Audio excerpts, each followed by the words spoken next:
Luz, Câmera podcast. podcast. Como aqui foi sincronizado, eu sinto que na verdade não foi sincronizado. Sim, É isso, é a vida, não dá pra ter. eu sou curioso pra saber qual vai ser o primeiro episódio que a gente vai gravar ao vivo, os dois juntos. Embora agora a gente esteja com os vídeos também, né? Porque o projeto original era com vídeo, a gente adaptou só pro áudio, que era mais fácil de gravar à distância.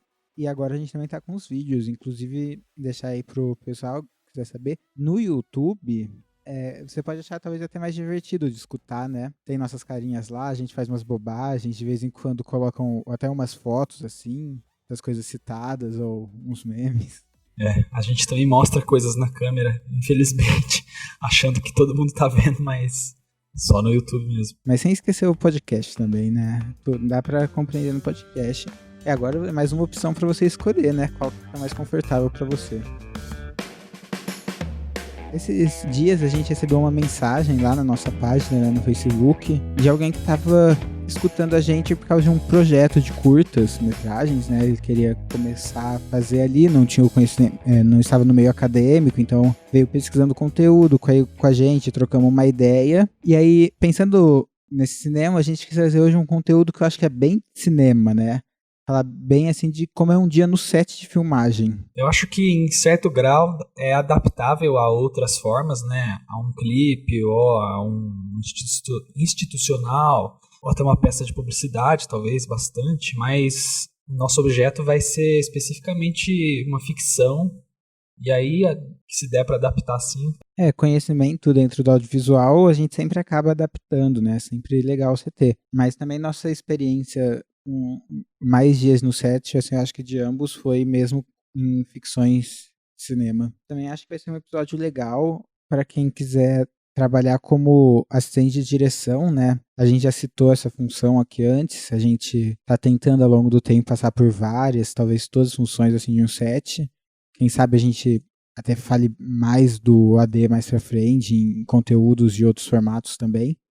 Mas esse episódio aqui vai dar uma boa ajuda, assim, para quem tá querendo trabalhar como assistente de direção, primeiro assistente. É uma função que merece um episódio separadamente. A gente pode até tentar trazer alguém, né, para falar também. Mas enfim, vamos lá. O episódio de hoje é Um dia no set. Vamos lá. O nome já é uma meia enganação, porque o dia no set começa antes do dia do set, né? Não começa no dia. A produção, de fato, né, começa meses antes da gravação. Mas mesmo essa etapa que a gente chama de gravação, alguns dias antes de fato você dar o rec na câmera ali, já temos algumas atividades, né? Exatamente, coisas que tem que estar prontas antes do dia começar. O dia em si, né, quando a gente está fazendo um planejamento, a gente separa os dias no cronograma por dia. Só que muitas vezes, quando a gente fala que um dia, na verdade tem mais de 24 horas, né, porque tem coisas que a gente faz antes que são, no caso, que vão desembocar no dia seguinte. Então a gente conta como uma coisa só, de vez em quando. Vamos supor que amanhã a gente fosse gravar, a gente tá gravando hoje na sexta, né, a gente já falou aqui que a gente grava pré-sextou normalmente. Então vamos supor que a gente for gravar amanhã, 7 no sábado, sabe? Aquele famoso 7, assim, que você manda ali pra equipe. Então, gente, a gravação vai ser no sábado, tá? Aí, o que hoje a gente teria que fazer já? Claro, aí vai dentro de cada área, né? Assim, mas a ordem do dia é uma coisa muito importante de se fazer. Inclusive, normalmente cai na mão do AD, né? Que a gente chegou a citar na introdução aqui. Acho que a gente vai cobrir isso com mais detalhes, né, depois, mas basicamente a ordem do dia é um documento onde tem várias informações, tem os telefones de todas as pessoas que vão estar no set, tem instruções de como faz para chegar no set de gravação, tem instruções dos horários das pessoas chegarem, quem vai chegar primeiro, quem chega depois, aonde você vai estacionar seu carro, onde fica o banheiro. Toda uma organização, né, ali pro set, um pouco sobre como é a filmagem, é uma coisa, assim, que demanda muito tempo, muito esforço. Então, todas essas coisinhas que parecem pequenas, tipo, quem vai dar carona pra quem? Quem vai pegar o Uber, né? Você precisa ter antes, não dá pra ficar ali na hora tentando telefonar pras pessoas, tipo, você tem como vir? Aconteceu alguma coisa com o seu carro? Claro, acontece às vezes, né, assim, uns empecilhos, Mas se 90% das pessoas já tiverem resolvidas, bem melhor. E essa ordem do dia também tem esse cronograma de tudo que vai acontecer, né? Você já tem ali, tipo, tudo que vocês vão gravar, todas as refeições que vão ter. No dia todo, assim, né? Lógico que durante o dia mudanças acontecem, mas aquilo ali é um guia até para as próprias equipes também saberem o que elas têm que levar, né, naquele dia específico. Se não é hoje que a gente vai fazer a filmagem do carro, então a gente não precisa levar o carro nesse dia. Algumas ordens do dia, né, e é legal que tem um resumo do roteiro, das partes do roteiro que vão ser gravadas naquele dia. E também, uma coisa que eu já li em alguns livros, né, de assistente de direção, dizem que é importante que também tenha a análise técnica do que vai ser filmado naquele dia. Que a análise técnica também é uma coisa que a assistente de direção faz, e que basicamente lá está escrito exatamente isso, o que cada área tem que ter certeza que eles vão levar para aquele dia, que não pode faltar. Enfim, essas coisas vão estar na ordem do dia, e aí você vai receber isso. É bom que se receba antes, mas normalmente você vai receber isso de madrugada. Muitas vezes acontece esse beijo de madrugada, assim, o 7 tá para as 8 da manhã, você vai receber ali umas 3, né? Mas você já sabe mais ou menos o horário que vai começar, o 7 no dia seguinte, você já tem uma ideia. Isso entra naquilo que a gente falou das funções administrativas, né, do cinema. Que falando parece mais chato do que realmente é. Fazendo é bem legal até. Mas essas são essas funções administrativas. E eu volto a dizer aqui, eu acho bom que quem faz essas funções administrativas entenda bastante das outras áreas. Porque quando você falou na análise técnica, né, que é isso de saber o que cada dia vai precisar para cada área, entra não só os objetos de cena, mas também a questão de equipamentos. Por exemplo, a gente vai gravar uma cena que exige uma tele. Você precisa saber que aquela tele vai precisar estar lá. Então, se aquela tele é uma lente alugada e você está pagando diárias, é bom você saber quantas diárias você vai precisar dela para você não ter que alugar durante o período inteiro de gravação, né? Aí entra numa coisa de planejamento macro, e a gente pode abordar em outros dias. Mas enfim, no dia que você chegar para que for o grande dia de usar aquela lente, imagina se você vai e esquece a bendita da lente lá na casa do fulano. Então não tem como você... Enfim, é ótimo que você tenha uma ordem do dia que tenha um resumo da análise técnica atrás, né? Tipo, pode até ser impresso frente e verso assim, para que todo mundo tenha certeza que está levando tudo que precisa. Bom, mas aí basicamente o dia já começou, né? Madrugada, recebeu a análise técnica, pronto, já é o start aí, já começou o dia do REC. Pergunta assim, você lembra o set que te fez acordar mais cedo na vida? Olha, eu lembro de gravar de madrugada, tipo, madrugada mesmo, assim. Eu lembro que eu cochilei antes e acordei bem de noite mesmo, mas eu não me lembro exatamente que horas foi. E engraçado que esse set começou de madrugada, só que ele varou até a madrugada do dia seguinte, porque deu uns rolos lá no dia. Mas esse dia foi uma jornada de trabalho bem grande aí. Então, eu me lembro que a gente ia acordar mais cedo, 4 da manhã eu já tava de pé, porque a gente tinha que gravar a cena de sol nascendo. E isso que eu ainda era da equipe de som, né? Então você não tem que ser o que chega lá mais cedo de todos. Mas é isso, a gente já falou aqui que muita coisa é fake, né? Mas às vezes você não tem orçamental, um sol nascendo também. Muito difícil é fazer um sol nascendo tão bonito quanto o real. Começando o dia, né? Como você falou, eu acho que nisso de falar, como é um dia no set, a gente tem que assumir que tem dias diferentes, né? Porque os primeiros dias, o primeiro e o segundo dia ali, que às vezes até nem contam como, de fato, primeiro e segundo, contam como dias pré, acontece, por exemplo, a pré-light, né? Que é basicamente ir na locação e fazer testes de luz. Só que esses testes, eles são bem abrangentes, eles não são muito específicos, porque normalmente nesses dias talvez não tenham stand-ins, as cenas não foram ensaiadas ainda, então você não tem certeza de onde as pessoas vão estar na cena. Talvez a arte não esteja montada, então você não sabe aonde estão as coisas, mas o dia de pré-light é importante para você ter uma noção, né, do espaço, saber o que cabe, o que não cabe, e já ir preparado. Não, aqui eu já sei que a gente vai precisar de um gerador, porque não tem energia que chega aqui. ou as nossas luzes são muito potentes e essa locação aqui só tem 110. Enfim, um dia importante para a equipe de elétrica, principalmente. Nesse dia ou num dia próximo, assim, você tem a arte que vai lá, né? O pessoal da arte que, falando assim, bem por cima, só para quem não está entendendo o que essa arte faz, digamos que ele monta o cenário, coloca tipo os objetos de cena que vão ser utilizados, porque se for principalmente antes, né, o cenário, assim, o cenário geral, por exemplo, um filme de época, você vai precisar trocar os móveis da casa, né, pode ser que tenha que trocar as cortinas e tal, essas coisas maiores provavelmente vão ser feitas antes. E se você estiver num estúdio, você vai ter que montar a casa do zero, basicamente. Então, tudo isso é um trabalho gigante da arte, que é a área que começa a trabalhar mais cedo de todos, assim, a área que trabalha primeiro de todos. Quem começa o trabalho antes é a arte. Você até pode tentar ensaiar, licei, né? Mas os ensaios primários, quando você tem locações pagas, normalmente eles não acontecem na locação, porque seria muitos dias pagando a locação. Normalmente você ensaia esses ensaios antes, né? Antes de ir pra locação. Na locação, realmente é legal ir já os atores, assim, tal, quando já tá montado o cenário e tudo mais. Ok. É toda essa informação do que você conseguiu no Prelight, você faz o que com ela? Agora, chegando no dia do REC mesmo, propriamente dito, a primeira coisa que se faz normalmente é liberar todo o espaço da locação e, primeiro, ou a arte já está pronta, se a arte já estiver pronta, a equipe de elétrica, né, que faz parte da foto, entra e põe as luzes mais ou menos no lugar onde eles já estudaram no Prelight, né, e colocam meio grosseiramente ali onde está planejado para que as luzes ficam.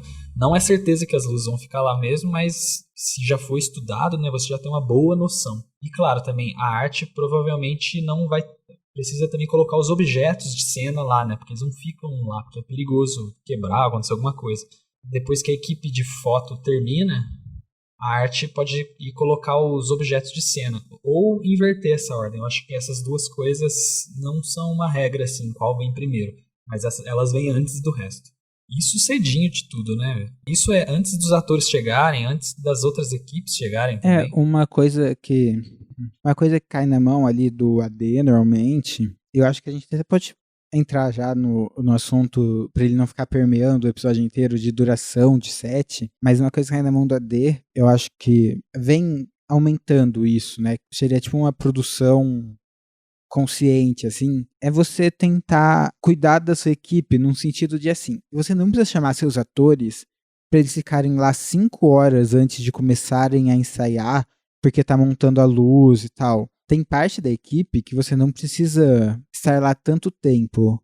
Antes era mais comum você ter sets de 16, 24 horas. Eu, particularmente, assim como alguém que estuda produção, né, já atua na área em alguns curtas, não gosto muito da ideia, sabe? Eu acho que você consegue, com planejamento, lidar melhor com os sets menores, ou seja, com mais desempenho. Legalmente, hoje assim, um set pode ter no máximo 12 horas, né?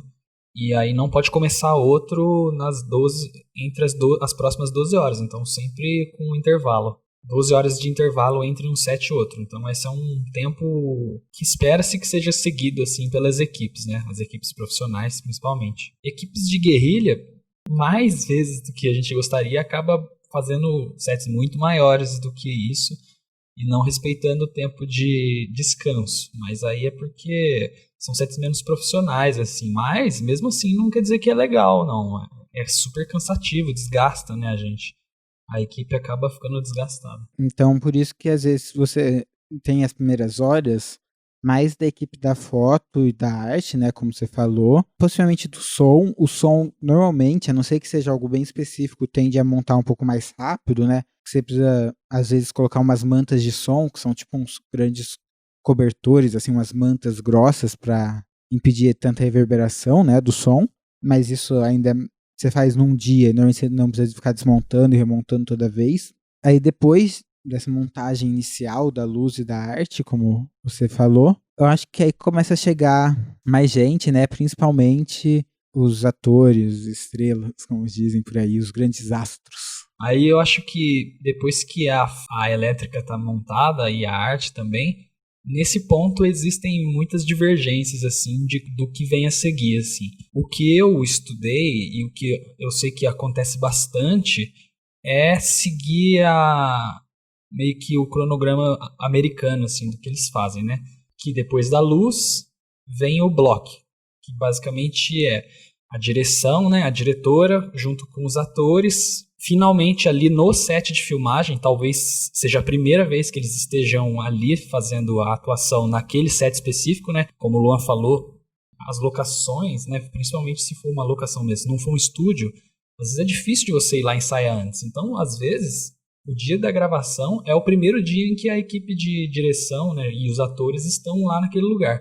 Não quer dizer que eles não ensaiaram antes, eles ensaiaram, mas foi em outro lugar. Então, esse bloco, né, seria o quê? Ensaiar a cena no lugar onde ela vai ser filmada. E aí, nesse momento, você vai decidir várias coisas. Primeiro, você vai decidir aonde os atores vão ficar, onde eles vão passar. E é desejável, né, que o resto da equipe também possa ver esse bloco depois que ele já estiver pronto, né? Porque você vai precisar repetir algumas vezes até ficar certinho. Mas depois que decidiu, beleza, a gente já ensaiou umas 3 vezes, sabe que esse ator vai sentar nesse sofá, a outra vai para a janela. O que acontece? Chama a equipe de som, a equipe de foto, para eles poderem ver o que está acontecendo, ver aonde que o ator X e Y vai parar. E aí vão entrar vários benditos com umas fitas, que a gente já falou também nos episódios, vai marcar onde que esse povo parou, onde que as coisas vão, onde os atores estão, para a gente poder saber, né? E aí sim que você volta com a equipe de luz para refazer toda a luz para deixar certinha para aquela cena específica. E ao menos uma vez também é legal que se ensaie depois que definiu, né? Com a câmera, de fato, a equipe de foto usando a câmera e a equipe de som. Porque tem a grande questão também ali da equipe de som usando o microfone boom, que é aquele microfone clássico do cinema, que todo mundo já deve ter visto assim, uma foto de um set, que é aquela pessoa segurando aquela vara enorme com o microfoninho na ponta. Aquele microfone, idealmente, não vai aparecer na câmera, né? Isso tem tudo a ver também com a questão da lente, ela é mais fechada, mais aberta, e a lente tem a ver com a questão do espaço, da estética. Então, após esse bloco, né, quando chama as equipes, também tem a ver com isso, com eles estarem preparados, e também é importante avisar, isso depende um pouco de set para set, né, quem tem mais tomada de decisão ali, mas tipo, às vezes você precisa avisar, assim, ó, a equipe de som, com o material que a gente tem aqui, não dá para captar o som nessa ideia que vocês estão tendo, vamos ter que fechar um pouco mais o quadro, ou vamos ter que ir atrás de um outro estilo de microfone. Sim, é por isso que é importante, né, que as equipes técnicas possam ver esse ensaio com os atores. Nisso aí vai entrar toda a questão do posicionamento, né? Porque ainda mais filmando em locação, né, que tem menos controle, as pessoas ficam espremidas lá, mas elas têm que caber em algum lugar, né? As pessoas e os equipamentos. Realmente é um quebra-cabeça de pessoas e coisas, assim, para tudo caber no quadro. No quadro não é, tudo caber fora de quadro e de preferência ninguém numa posição muito difícil. Eu sei que você já ficou segurando bons em posições trágicas, Sim, né, Lu? algumas vezes. Eu já lembro de uma vez muito, mas eu não lembro se era um microfone ou se era algum outro equipamento, mas eu estava embaixo de uma mesa que inclusive aparecia em quadro. A mesa, eu embaixo dela. Essas coisas acontecem, gente. É por isso, é importante se divertir também no meio desse processo todo, né? É uma bagunça, mas é muito gostoso. Eu gosto também. Fiz até que um bom tanto assim de coisas relacionadas a som, né? Um dos mais difíceis não estava tão ligado ao som, mas sim ao movimento de câmera que o diretor de fotografia escolheram, que era uma câmera no ombro, que andava bastante, assim, tipo, saía de dentro da locação para a calçada, e aí com as luzes que estavam montadas fora, assim, foi muito difícil conseguir esconder a sombra do boom, né? Porque além do boom não aparecer, não pode aparecer a tal da sombra. É por isso que demora, né, o cinema. Você vai lá, faz a luz, aí você faz os ensaios para fazer o bloco, aí nisso você tem que voltar para mudar a luz, aí você tem que testar com a câmera e os microfones, aí se algo estiver dando muito errado realmente, e às vezes inclusive isso é uma decisão que você tem que tomar logo para não demorar tanto tempo, você tem que remudar as coisas, então, tipo, altera a luz de novo. Porque se você troca de lente, pode ser que você tenha que trocar as luzes também. A Thaís falou isso pra gente, né? Trouxe esse tópico no episódio com ela, que as luzes mudam quando você muda o enquadramento, mesmo não mudando diegeticamente. Mas as lâmpadas, de fato, mudam. Uma coisinha ou outra que você muda assim, né? O ajuste da luz, ele é fino, né? Ele é específico, é coisa de centímetros às vezes. Para fazer tudo isso funcionar é um malabarismo. Então, às vezes alguém tem que esconder um pedaço de cabo com a perna, o próprio ator que está em quadro, porque às vezes só não tem mesmo o que fazer. Nossa, é muito comum em filmes de altos orçamentos aí aparecer sombra de boom, porque tem vezes também que é humanamente impossível. E aí entra a frase proibida, né? Que alguém fala assim, já tá esgotado, ninguém aguenta mais. Fala assim, arruma na pós. Comum que o pessoal da pós não esteja no set. Aí ficam mandando pra eles, né? Tem muitos sets que o pessoal da pós está lá por alguns motivos, é até bem interessante, mas outro assunto. E você tinha falado uma coisa importante, né? O tempo vale dinheiro. Então, depois que foi marcado, por isso que eu falei, a gente marca as fitas no chão onde os atores vão estar. Por quê? Porque nesse momento em que a luz e o som estão se matando lá para descobrir como que vai ficar tudo lá, os atores não estão mais naquele lugar. Os atores já estão nos quartinhos deles se preparando para ir para a cena mesmo, né? Fazendo a preparação deles e tal. Fazendo, inclusive, a maquiagem, o cabelo, às vezes até colocando figurino. Isso tudo você tem que planejar para que aconteça ao mesmo tempo, né? Porque, enquanto os atores estão lá, isso não vai interferir no pessoal lá se matando para colocar a luz. Então essa é uma coisa importante do dia do set. É conseguir planejar e saber o que dá para ser feito ao mesmo tempo e o que não tem como. Porque o que dá para ser feito ao mesmo tempo, você tem que mandar brasa, assim, porque senão não dá tempo mesmo. Preparação de atores entra também bastante na função do diretor, né? A gente já está preparando o material do diretor, que eu sei que é assim um dos grandes interesses das pessoas. E essa é uma coisa que a gente não sabe, mas o diretor lida com os atores bastante, assim, em alguns sets. Então, além dessa preparação de maquiagem, cabelo, figurino, tem a preparação também psicológica ali, tipo, se o ator... Isso vale para todo mundo também, para toda a equipe, é importante você pensar nisso. Mas se as pessoas estão de bom humor, e nem digo feliz e se divertir necessariamente, porque muitas vezes é realmente um trabalho, né? Mas, assim, bom humor mesmo, sabe? Estão bem, vai tudo sair melhor. E, inclusive, a atuação, né? Isso é muito importante para a atuação. Então, essa preparação dos atores é toda uma fase ali. E muitas vezes tem assistentes lidando só com isso também. Tipo, você é responsável pelo ator. Normalmente é uma tarefa da terceira assistente de direção ficar mais por conta dos atores e acompanhando para ver o que eles têm, se está precisando de alguma coisa e tal. Mas realmente esse é mais um motivo do porquê tirar os atores do set enquanto estiver resolvendo essas questões técnicas, porque é uma bagunça, é uma barulheira, gente falando, tipo, gente indo para um lado para o outro com equipamento, e isso vai matar totalmente a concentração dos atores, assim, que a direção, né, tá lá tentando trabalhar e tal, é a parte mais importante, assim, na parte dos atores, a direção tem que estar lá em cima para tentar fazer tudo sair conforme o ensaio, né? Só que os atores são pessoas também, né? Se eles estão lá tentando se concentrar e tal. E aí tá uma barulheira, alguém acende uma luz na cara da pessoa, aí todo mundo começa a fuçar, a fazer piada. Porque o set também, né? Tem muitas pessoas fazendo muitas coisas diferentes. Então, às vezes, sei lá, a equipe de som tá lá cantando uma música no microfone porque eles já terminaram o que eles têm pra fazer. Mas o ator, sei lá, tá ali no canto ali tentando chorar pra cena dele de drama, mas ele não consegue porque ele tá com vontade de dar risada da piada. Então é por isso que também é bom deixar no ambiente só as equipes que estão trabalhando. A questão ainda sem sair dos atores, se alguém tem interesse em trabalhar no cinema com isso, eu vou recomendar estudar também a questão do teatro, como acontece lá, porque é um background assim que eu tenho que eu acho que ajuda muito, porque quando você vai ver no teatro, né? Não, nem tô falando pra você atuar no teatro, mas mesmo ver como é a preparação dos atores, eles sempre, os que vão entrar em cena, sempre estão ali atrás da cortina de trás do palco, né? Escondidos, mas se preparando, assim, um ajudando o outro, sabe? Às vezes até passando falas, trazendo essa emoção, né? Claro, atuar não é nossa área aqui. Quem tá escutando já deve saber que é muito diferente trabalhar para trás das câmeras no cinema e para frente. Mas também é sempre bom você saber, assim, como que é o básico da atuação.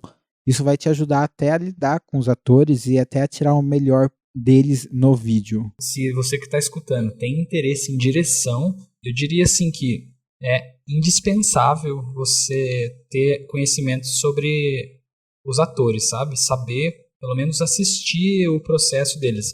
Você não precisa saber atuar, igual o Luan falou, mas saber como é o processo de atuação, né? Não só assistir a pessoa atuando, mas saber como é a preparação, saber como eles fazem aquilo, é indispensável. Não tem como se trabalhar se você não souber disso. Nesse momento já se passaram algumas horas. Provavelmente a assistente de direção já está se descabelando, vendo o cronograma ficar para trás. Mas basicamente no momento em que dá certo, né, os atores voltam para a cena e aí basicamente tudo teoricamente já está no lugar para que se faça o primeiro take, né, da cena. Aí tem gente que gosta de ensaiar mais uma vez, tem gente que gosta de já começar filmando. A minha opinião pessoal é que ensaio que não está filmado é desperdício, então já manda o filme desde a primeira aí. A gente usa a câmera digital mesmo, então tá de boa, não tem que economizar filme. Pois é, eu concordo, ia falar isso mesmo. Até pode ensaiar, mas já ensaia gravando. Às vezes até sai alguma coisa legal das pessoas acharem que não estão sendo gravadas. Lembrando que não é pra você sair gravando qualquer pessoa aí sem avisar, tá, gente? Cuidado com a privacidade. Eu tô falando dos atores específicos que estão contratados ali. Mas essa também é a famosa hora do silêncio no set. Todo mundo conhece, assim. Exatamente. E ele vem depois de tudo isso só, hein? Exatamente, porque até esse momento o set é tudo menos silêncio. É uma cacofonia inteira de muitas pessoas falando e resolvendo mil coisas diferentes. Então, pessoas conversando sobre coisas extremamente diferentes ao mesmo tempo. Mas daí, na hora que vem o silêncio no set, espera-se que todo mundo pare de respirar. Às vezes, literalmente, o que é triste, para poder gravar, porque os microfones, né, são muito sensíveis. E como tá todo mundo ali a alguns metros da câmera ou do microfone, tipo, a galera não tá longe, tá? A equipe técnica tá muito perto ali da cena. Então, se eles fizerem, não sei, se o estômago de alguém roncar, vai sair no microfone. E também tá na mão de quem tá captando o som, né? Manter o eixo sempre. Mas o silêncio no set é incrível, porque realmente, assim... E todo mundo tá ali pra isso, né? Pra filmar e tal. Então, todo mundo tá se esforçando ali. Fica um silêncio incrível mesmo. Eu lembro a primeira vez que eu vi um set pouco maior, assim, do que 3 pessoas só, sabe? Um set mesmo com equipes divididas. Eu achei impressionante, porque silêncio do set fica um silêncio. Dá pra você ouvir, assim, o ator atuando, ver se você estiver, tipo, do outro lado do set, que às vezes é um pouquinho, um certo espaço, né? E você fica, principalmente nas primeiras vezes ali, você fica tenso, assim, tipo, meu Deus, eu não posso fazer um barulho. É tenso mesmo. Situações acontecem, né? Não sei, às vezes o estômago ronca, mas dá uma vergonha fazer o quê? Não, set é assim, tipo, a primeira vez que você for, provavelmente você vai ser assistente, né, de alguma coisa e tal, ele é um pouco mais tenso. Depois você vai pegando o jeito ali e tal, acostumando com aquilo. Claro, não fica extremamente fácil, mas você começa a aproveitar, né, de fato, assim. Mas nossas primeiras vezes, você tem muito cabo também passando no chão. Depois você sabe que um set bom vai estar tudo fitado, né, assim, os cabos todos presos certinho, com degrauzinho. E aí você vai começando a aproveitar. É porque é um ritual, né? Isso que a gente tá falando, os sets são muito peculiares entre si, mas a grande maioria deles segue um ritual, que é justamente o que a gente tá abordando aqui hoje, né? O que acontece no dia. Então, no final aqui, você vai ter uma noção bem boa, assim, caso você vá para o seu primeiro dia de set, grandes chances de acontecer algo parecido. Eu acho que a gente tá falando também da atuação, mas eu acho que o silêncio que irrompe esse silêncio no set aí é o da claquete, né? Não pode esquecer dela. Sim, realmente. O silêncio vem antes da claquete, isso é importante.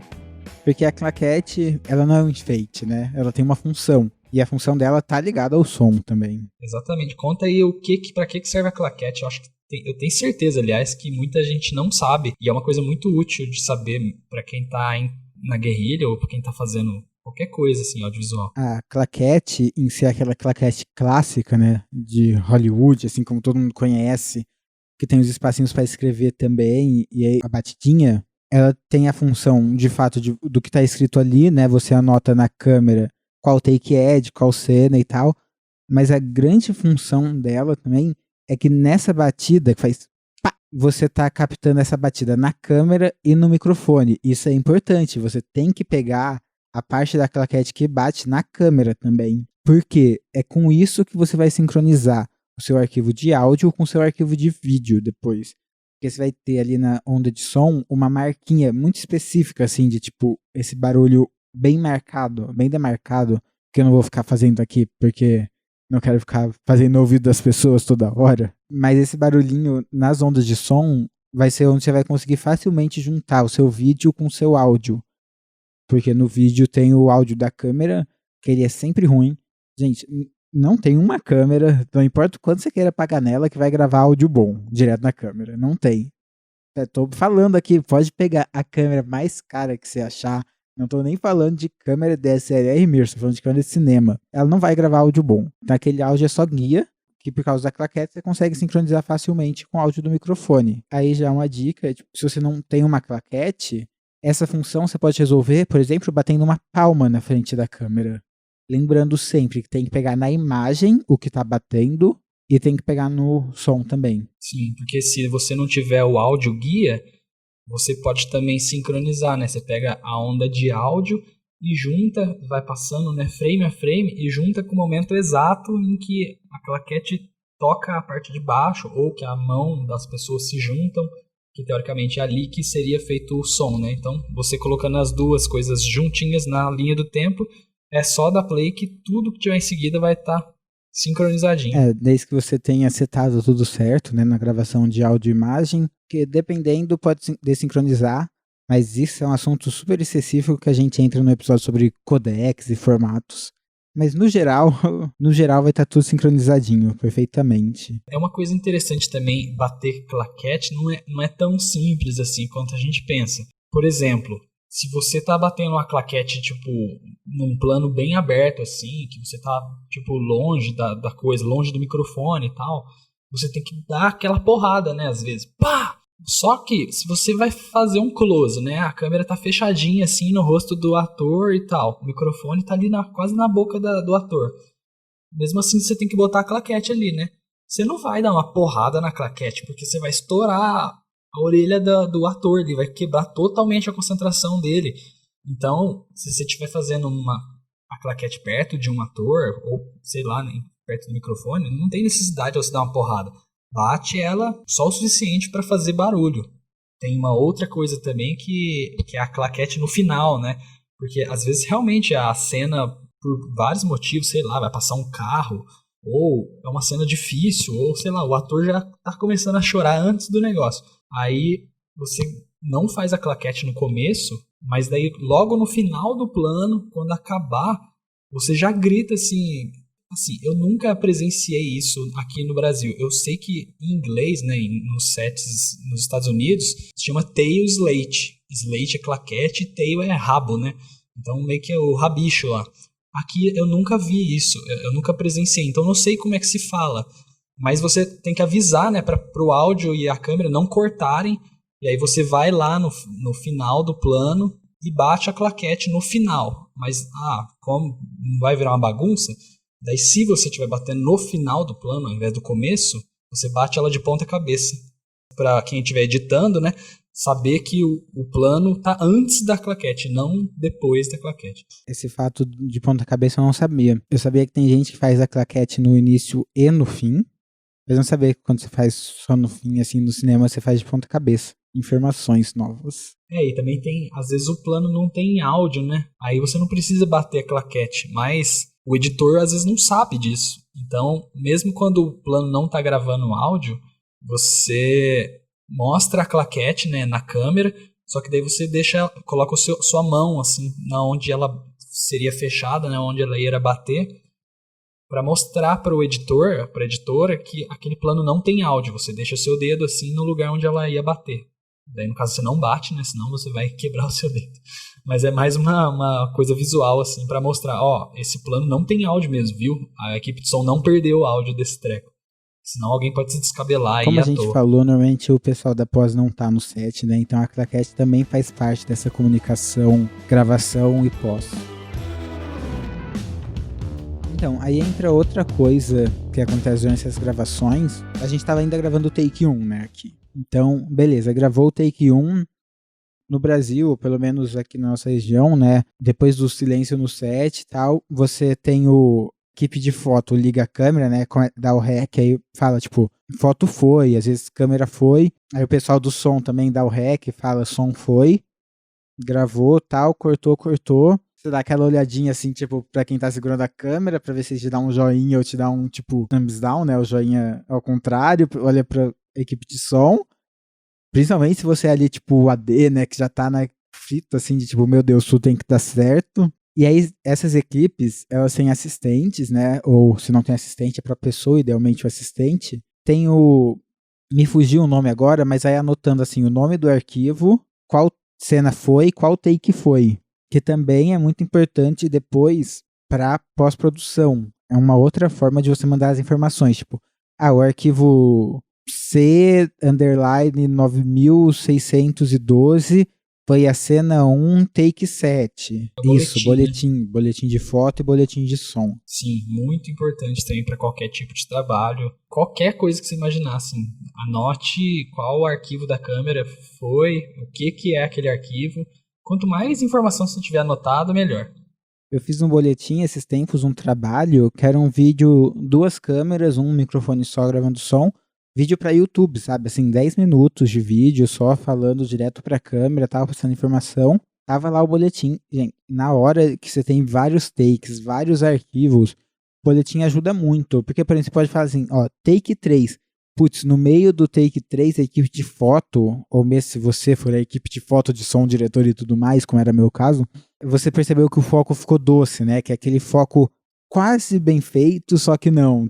Se você focou assim, centímetros errado, então você consegue entender, mas tá um pouquinho deslocado. Esse é o foco doce que a gente chama.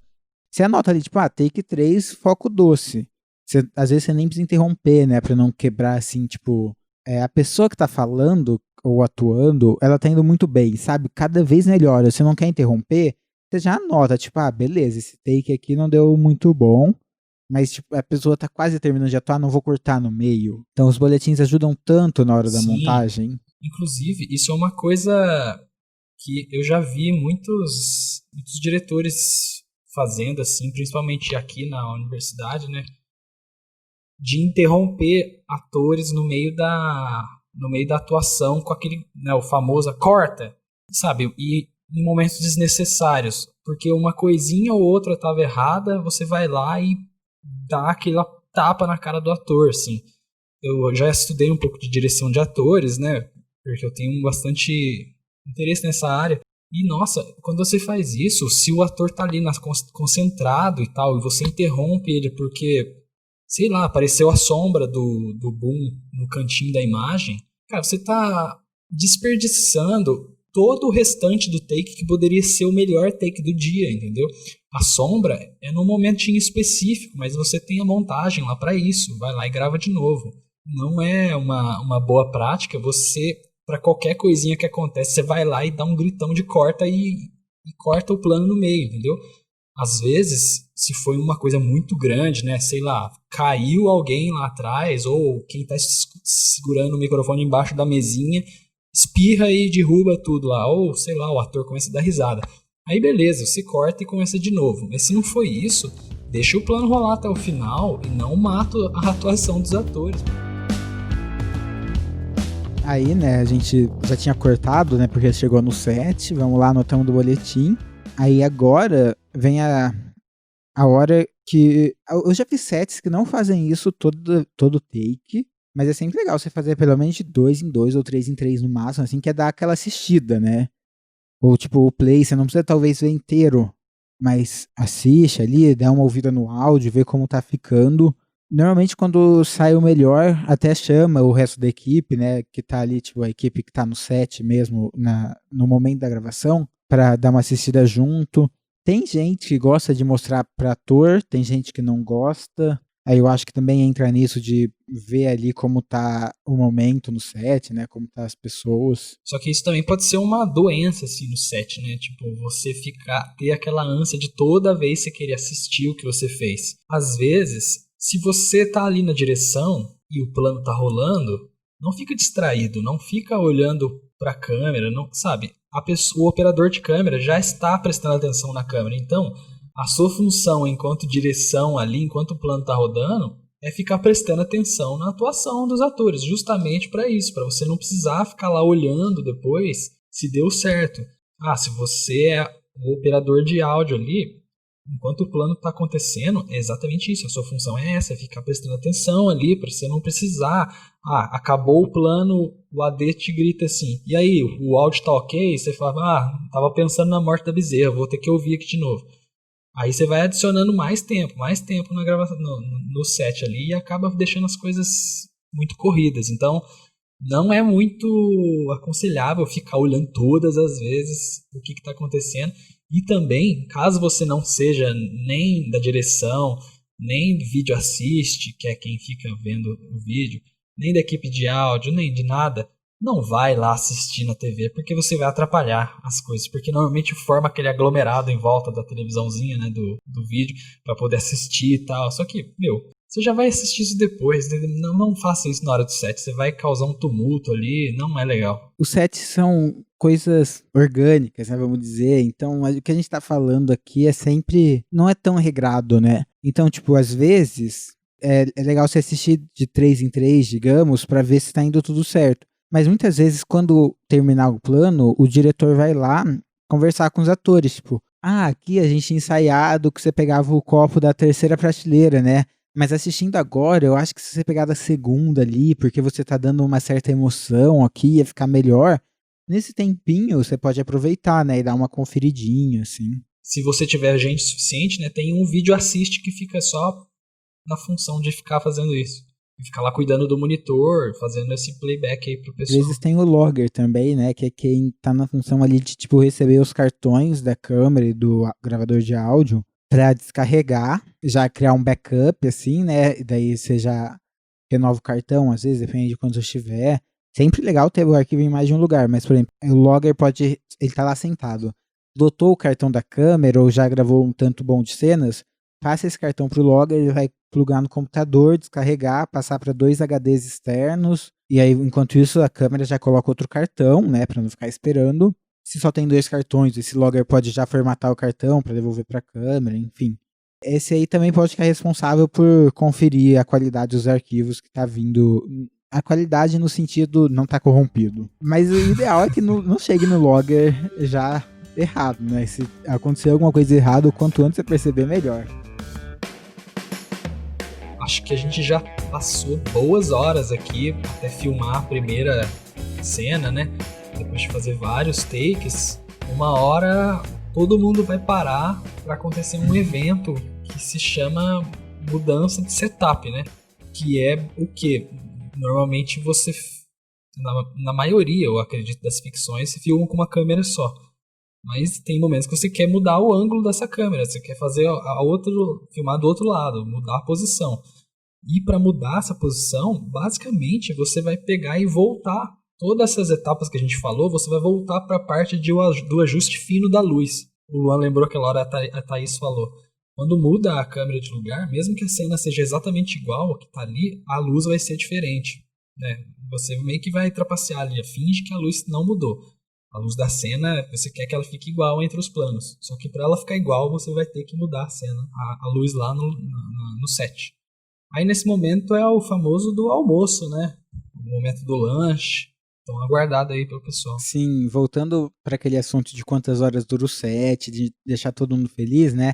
A comidinha é super importante ali. Precisa sempre estar ali calculado, né? Assim, essa é uma boa hora para marmita, talvez, né? Porque algumas pessoas vão estar trabalhando, mas para muita gente dá uma grande pausa, né? De um tempo, assim. Sim, uma horinha ali. Eu acho que é o mínimo, é o recomendável, assim, para você conseguir comer, né, e aí fazer a tua digestão ali e tal. Porque comer correndo também é bad, não é Comer legal. correndo e ainda voltar pra segurar o microfone lá em cima ou ficar operando a câmera. Basicamente, para toda mudança de câmera, você repete todo esse processo. Quer dizer, não da parte do bloco, né? O bloco você fez, acabou, aquela cena. Os atores sempre vão repetir a mesma ação. Mas a câmera em volta vai mudar, as luzes vão mudar. Então, tudo aquilo que vem depois do bloco você tem que refazer. Todas as vezes que for mudar, né? Que vai fazer a mudança do setup. E aí, né, a gente já comentou isso, mas é interessante que você seja esperto, né, e faça tudo que você precisa fazer com a câmera naquele lugar, já faz de uma vez. Porque mudar tudo de lugar, você deve estar percebendo aqui que a gente está falando, é um parto, né? Porque você tem que começar tudo de novo o seu processo, e aí depois você vai começar a filmar de novo. Então, é difícil. Às vezes tem vezes que você não consegue mudar a câmera de lugar mais de uma vez por dia, porque toma tanto tempo para você fazer isso que não cabe naquelas 12 horas. Quando fala de gravar tudo que tem pra gravar naquilo, isso inclui gravar cenas muito desconexas, tipo, a cena que no filme, vamos supor que é um longa de 2 horas, a cena que vai cair no minuto 5, a que vai cair no minuto 37, a que vai cair no minuto 108, como elas são, tipo, gravadas na mesma casa, assim, elas podem ser gravadas tudo no mesmo dia. Porque você já tem pelo menos o cenário montado assim. Então, nisso de otimizar o tempo geral, não o tempo do dia só, você acaba gravando cenas muito desconexas. Por isso é necessário analisar bem o roteiro antes. Mas é que é muito mais fácil você montar o cenário todo, aí você só alterar o figurino e um pouco da luz, do que você montar o cenário, aí depois você desmonta todo o cenário para gravar cenas em ordem que realmente vai aparecer no filme. Depois você monta de novo aquele cenário que já foi montado antes. Isso aí é muito uma coisa de guerrilha, assim, né? Porque você imagina, é difícil, né, para a equipe de direção e para todo mundo, assim, fazer duas cenas diferentes, assim, tipo, em intervalo de algumas horas, assim. Então, se for um set que você tem bastante tempo, eu acho que né, que você não tá correndo atrás de pagar nem nada, acho que é interessante que você faça as cenas desde que seja a mesma cena. Daí, se você for mudar de cena, aí, sei lá, bota um intervalo no meio ou grava em outro dia. Mas a gente sabe que é difícil, então é muito corrido. Então, muitas vezes você vai acabar gravando planos, né, de duas cenas diferentes. Mas é bizarro isso, acho que para quem tá atuando principalmente, assim, porque você tem que realmente saber muito bem a história na sua cabeça pra você não ficar totalmente perdido. Eu acho que ir pra direção de atores também é terrível isso. Pra quem não vai em todos os dias, ou mesmo pra quem tá atuando e não tem o roteiro completo, né, que eu acho que acontece mais em filmes grandes, tipo, sei lá, o último filme do universo cinematográfico da Marvel, sabe, que tinha todas as resoluções, assim, então às vezes alguns atores não recebiam o roteiro completo. Tem muita gente que tá lá gravando e não tem ideia do que tá gravando, não sabe o que vai, aquela cena vai entrar onde, sabe, mas tem quem sabe. Essas pessoas que sabem tem que organizar ali. Principalmente se você tem mais que uma locação, né? Por exemplo, você tem uma casa, um campo, um prédio barra escritório. Aí os dias você vai alugar a casa para reduzir o número de dias, né? Muitas vezes você vai gravar todas as cenas da casa ali, logo, seguido, assim, uma da outra. Novamente por causa da questão de dinheiro, muito também, né? Uma coisa que a produção vai influenciar muito. Questão até criativamente, assim, né? Coisas que, essa cena era pra ter sido feita na praça e a outra em casa. Putz, não tem jeito, vamos ter uma ideia, assim, pra fazer tudo na casa. Ou tudo na praça, não sei. Muitas decisões são tomadas por questões de possibilidade, né, de fazer. E aí você não pode ficar puto por causa disso. Você tem que fazer ficar bom e acontecer. Tem que fazer as adaptações e fazer as adaptações ficarem boas. Eu já vi projeto de 7 cenários ser reduzido na fase de pré-produção, que não é bem o nosso tópico hoje, né? Mas ser reduzido para 3 cenários e possivelmente na produção de fato poderia ser reduzido para 2. Quanto mais você reduz, mais você economiza. Mas aí também tem que ver o que é possível fazer, né? Sempre tem que trabalhar nessa linha fina, assim, entre o que é possível e o que não. Tudo isso que a gente tá falando, a gente tá pensando que vocês estão no mesmo lugar, assim, né? Tipo, no mesmo set. Porque tem uma coisa muito importante que tá escrito em negrito aqui no meu roteiro, que é uma coisa indispensável que muita gente esquece. Que, inclusive, é a equipe de som que precisa disso. E normalmente o pessoal só esquece mesmo, porque não tem ninguém mais envolvido, é uma tarefa só da equipe de som. É o famoso room tone, né? É o timbre do espaço. Eu acho que você vai saber explicar melhor que eu. O room tone, eu vou explicar falando exatamente o que acontece. A equipe de som escolhe uma pessoa pra ir lá falar isso no meio de todo mundo. Essa pessoa vai pegar uma vara bom com o microfone, vai andar até o meio do set, assim, do espaço de gravação mesmo, do cenário, né? Vai falar pra todo mundo, assim, tipo, gente, a gente precisa gravar o room tone, aí você precisa que todo mundo fique em silêncio, e você vai, tipo, apontar pro teto, normalmente, você aponta o microfone, tipo, 90 graus, assim, pra cima, e começa a gravar. Porque se todo mundo fica em silêncio, pode ser que aparentemente pra você fique realmente um silêncio mesmo. É no sentido de, tipo, zero volume, sabe? Assim, não tem nenhum som acontecendo. Mas não é bem assim. O som dos carros passando longe, o som dos animais, todos eles reverberam naquele espaço por causa do material da parede, o tamanho exato do espaço, reverberam de um jeito, assim, tipo, bem específico. E é isso que o microfone tá gravando. Você precisa de, tipo, 1 a 3 minutos disso. Quanto mais é melhor, que não fica tão repetitivo, assim, tipo, se tiver um piar de passarinho, não vai repetir tão rápido. Mas você precisa desse sonzinho, porque depois na edição de diálogo, gente, edição de som é um grande tecido costuradinho de vários tecidos. Não é uma faixa de áudio, são milhares de faixinhas de áudio. E para você ligar todas elas de uma forma que não perceba esse corte, para não realmente zerar entre uma fala e outra o som, você coloca por baixo, baixinho, esse room tone. Porque depois eu tento colocar isso de alguma forma melhor aqui para quem tá ouvindo, mas se zera a voz no meio da fala, você percebe muito que teve um corte ali. É como se no vídeo do nada tivesse um corte preto. Você percebe muito mais do que um corte em movimento ou qualquer outro tipo. É, porque você tá ali basicamente gravando o silêncio, né, no quarto ali. Tanto que eu acho que esse silêncio é muito mais difícil de conseguir do que o primeiro silêncio lá que a assistente de direção grita, né? Porque o primeiro silêncio, porque os atores vão atuar e tal. Agora, esse silêncio pra gravar o room tone, a cena já acabou, assim, tá ligado? O pessoal só quer dar risada, quer ir embora. Mas você precisa gravar o silêncio do lugar. Porque isso aí que o Luan falou. Na hora que você está editando o diálogo, vai ter momentos de silêncio na fala, certo? O pessoal não vai ficar falando, metralhando de palavras.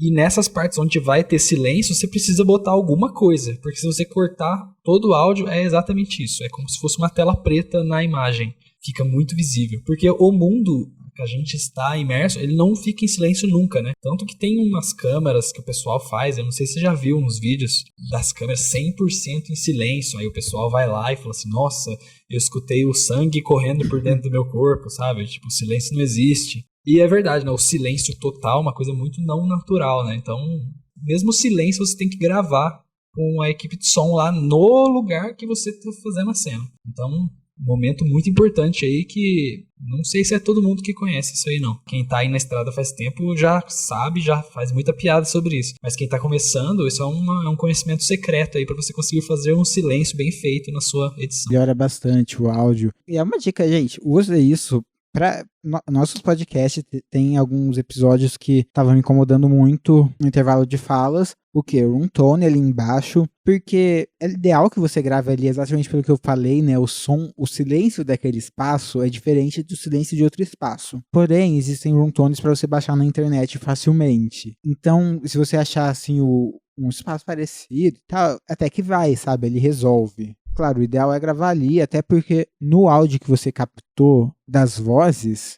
esse mesmo silêncio tá no fundo, sabe? Então ele é a mesma coisa, ele vai colar melhor. Mas realmente é muito mais difícil. Conceitos É abstratos. muito mais difícil do que o primeiro silêncio quando tem as atuações, porque realmente é pra ficar silêncio e aí fica só o operador de boom lá parado no meio assim do cenário. Então se tem alguém que tá tipo no outro cômodo do set, né?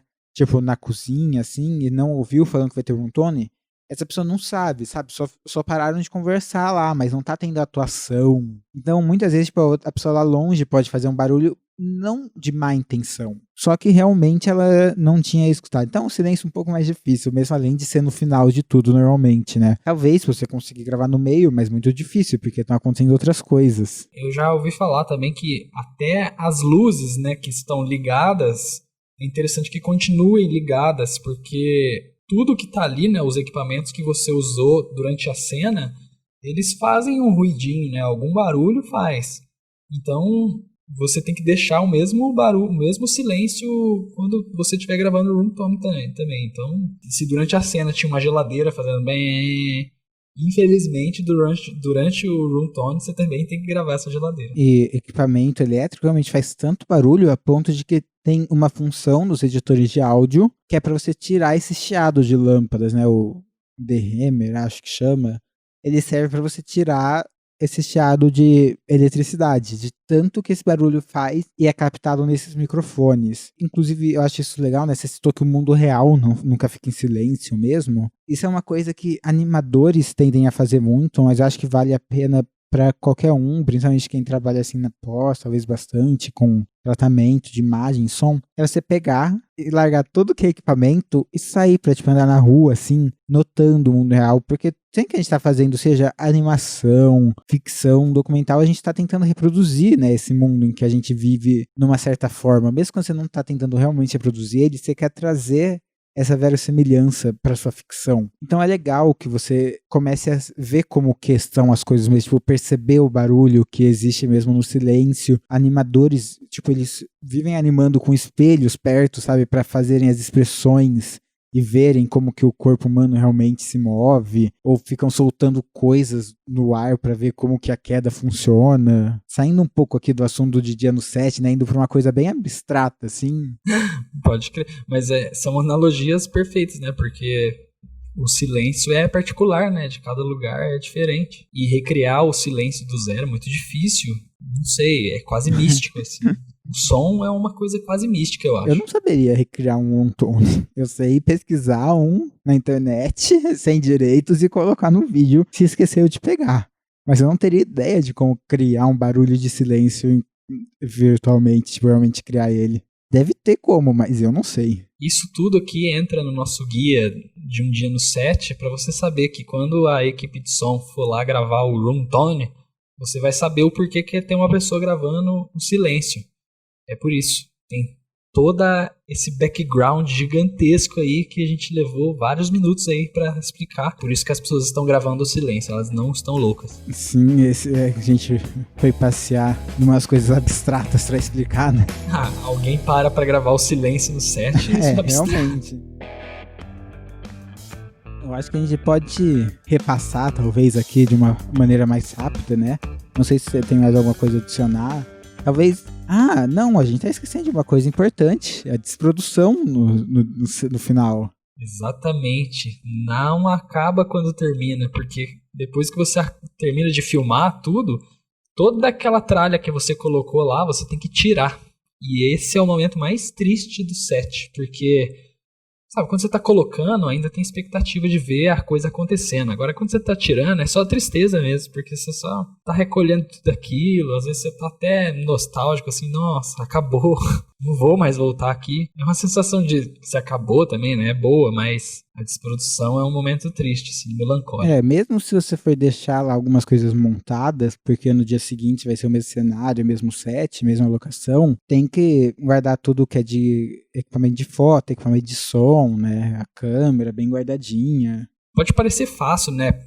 Beleza, é só mandar o pessoal embora. Só que você tem que imaginar que agora, nesse momento, já se passaram provavelmente 12 horas dessa coisaeira que a gente falou. Então, todo mundo está muito cansado. Então, nesse momento, tirar uma câmera do tripé já é uma tarefa difícil, assim.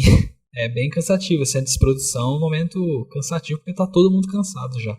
Mas não, um set bom nesse momento vai estar todo mundo cansado, mas rindo do que aconteceu no dia, né, assim e tal. Mas não tem como escapar de vez em quando, trabalhando na área, passar por uns perrenguezinhos, gente.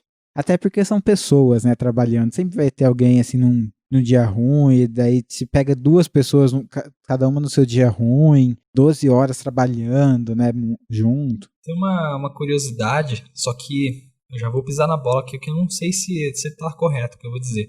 Mas o último take do dia, o último plano que você filma no dia, né, o pessoal chama de martini em Hollywood. Aquele drink, sabe? O pessoal fala que é o martini. Não sei, eu acho que já é uma comemoração por ter terminado, né? Só que aí eu não tenho certeza se é o último do dia ou se é o último da produção inteira. Mas eu acho que é o último do dia. Se eu estiver errado, fica aí registrada a minha Quer gafe. falar que o último da produção inteira, como a gente já falou, terminou ali, cortou todo mundo. É sempre legal você falar assim, a gente vai desproduzir, mas depois, na conta do diretor ali no barzinho, todo mundo, beleza? A gente até já chegou a citar aqui do famoso, na reunião, né, pós último dia de set ali. Verdade, chorar as pitangas, ou desbundar de vez, não sei. Mas normalmente é uma festinha depois de tudo, é gostoso. Depois que acabar tudo, né? Porque se for no meio da produção, você tem que dormir o mais rápido que você conseguir, porque depois de muito pouco tempo você vai ter que fazer tudo isso de novo. Ali no último dia de produção mesmo, a equipe de fotos chegar na equipe assim de pós-produção, pegar na mão deles e falar: agora é com vocês, que o nosso a gente fez. Mas é isso, eu acho que a gente passou por todas as etapas de um dia comum e genérico no set. Muita coisa diferente pode acontecer, né? Porque as produções são muito peculiares, né, entre si. Só que esse é um guia que normalmente assistente de direção, né? A tarefa dessa pessoa é fazer essas etapas funcionarem e conseguir fazer tudo isso dentro do tempo disponível, né? Não é pouca coisa, é muita coisa para fazer. Então, essa pessoa tem que estar ali para organizar e se tudo der certo, provavelmente vai ser a pessoa mais feliz assim no set. Vamos até fazer um momento aqui, de anote no seu caderninho, repassar rapidinho todas as etapas principais. Tem os dias pré-set mesmo, né, que tem ali a análise técnica, pré-light, montagem de cenário e tal.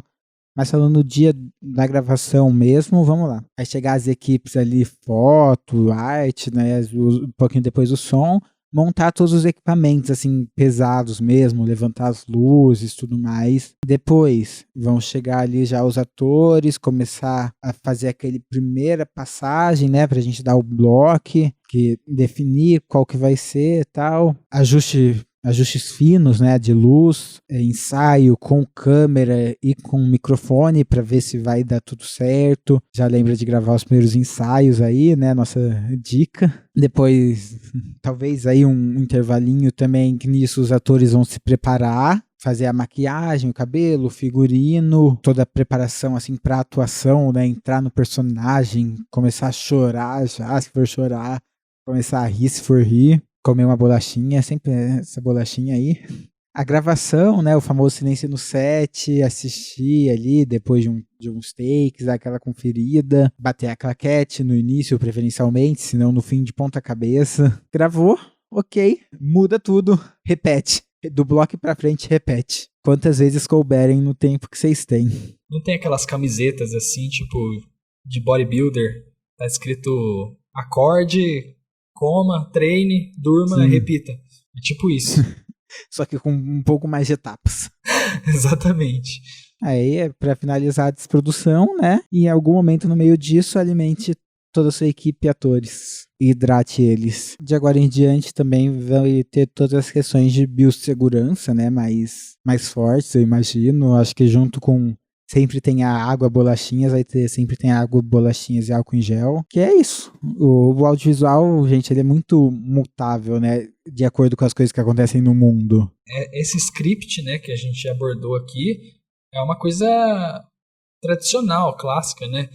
Se você tá num cenário onde tá tudo contra você, né? Se você é uma pessoa filmando só com você, provavelmente isso vai ser bem diferente, mas mesmo em momentos de correria, ou às vezes você tá filmando uma outra coisa que você não tem controle, né? Você tá filmando, sei lá, a formatura de alguém. Ainda dá para você pensar nessas etapas, né? Lógico que vão ter coisas que não vão se aplicar, mas tem coisas que vão se aplicar. Então é bom você mentalizar essa sequência de acontecimentos e se acostumar com ela, que aí vai ficar uma coisa natural na sua cabeça e você sempre vai saber o que vai ser a seguir.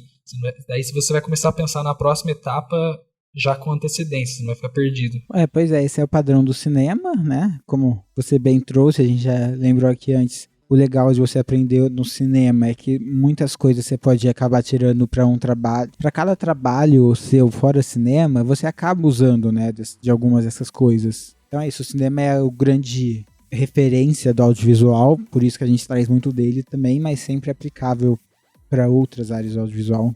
E, inclusive, contem pra gente também, né? Como se vocês já participaram de sets diferentes também, o set publicitário, o set de TV, o set de uma equipe bem reduzida, todos esses têm suas peculiaridades também. Contem pra gente nas nossas redes sociais, né? Instagram, Facebook, @LuzCâmeraPodcast, nosso e-mail também, luzcamerapodcast@gmail.com. Fechamos? Fechamos, né?